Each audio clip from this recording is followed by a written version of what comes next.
يؤتي الحكمة من يشاء. السلام عليكم ورحمة الله وبركاته. نحمده ونصلي على رسوله الكريم.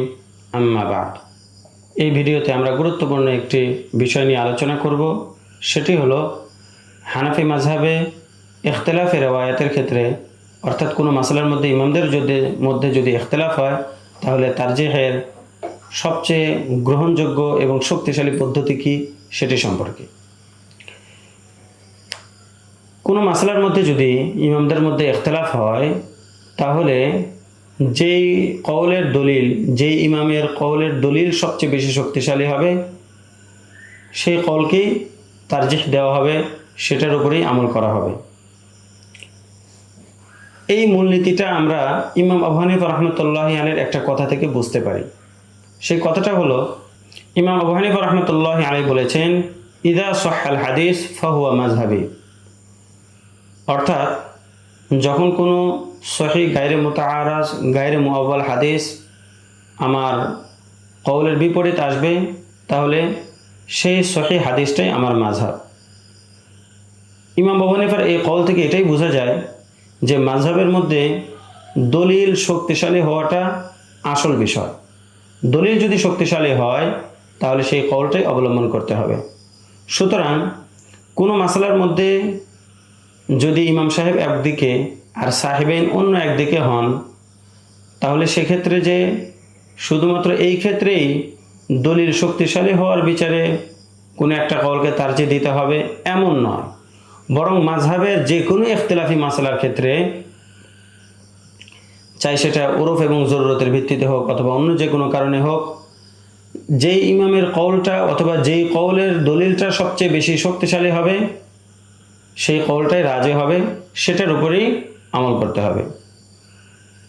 এমনকি যদি ইমাম আবু হানিফা রাহমাতুল্লাহির কওলের বিপরীত, সাহেবাইনের কওলের বিপরীত ইমাম জুফর রাহমাতুল্লাহি আলাইহির কওল শক্তিশালী হয় এবং মাশায়েখে কেরাম দলিল শক্তিশালী হওয়ার কারণে ইমাম জুফরের কওলকে তারজিহ দেন, তাহলে সেটার উপরেই আমল করতে হবে, ইমাম জুফরের কওলের উপরেই ফতোয়া হবে, আমল করতে হবে।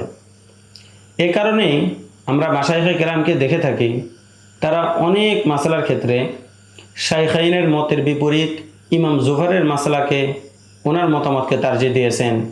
তরফাইনের মতের বিপরীত দলিল শক্তিশালী হওয়ার কারণে ইমাম জুফরের কওলের উপরে ফতোয়া দিয়েছেন।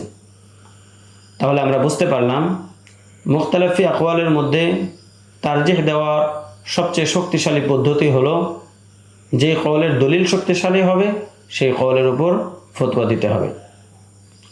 এখন একটি বিষয়, সেটি হলো এই মুখতালিফ আকওয়ালের মধ্যে তারজিহ দেওয়ার যোগ্যতা কে রাখেন। এই যোগ্যতা এবং এই অধিকার মুজতাহিদ ফিল মাযহাবের রয়েছে।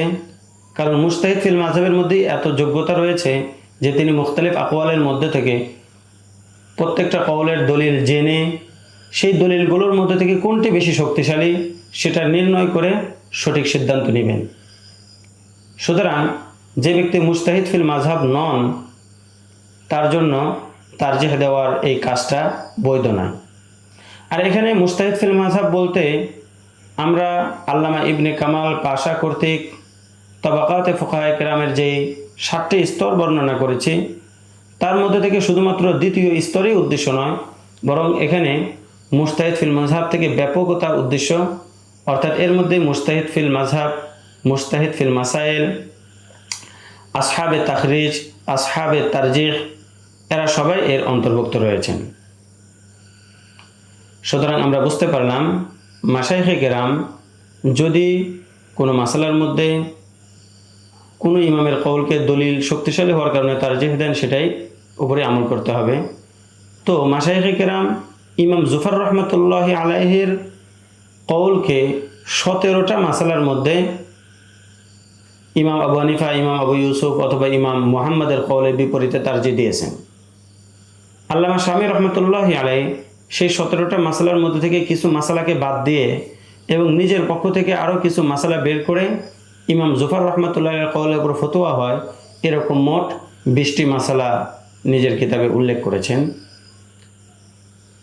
তো এতক্ষণ পর্যন্ত আমরা গুরুত্বপূর্ণ একটি মূলনীতি নিয়ে আলোচনা করলাম। দলিল শক্তিশালী হওয়াটাই আসল ভিত্তি। পরবর্তী দরসে আমরা 18 নম্বর মূলনীতি নিয়ে আলোচনা করব ইনশাআল্লাহ তাআলা। আসসালামু আলাইকুম রহমতুল্লাহি ওয়া বারাকাতুহু।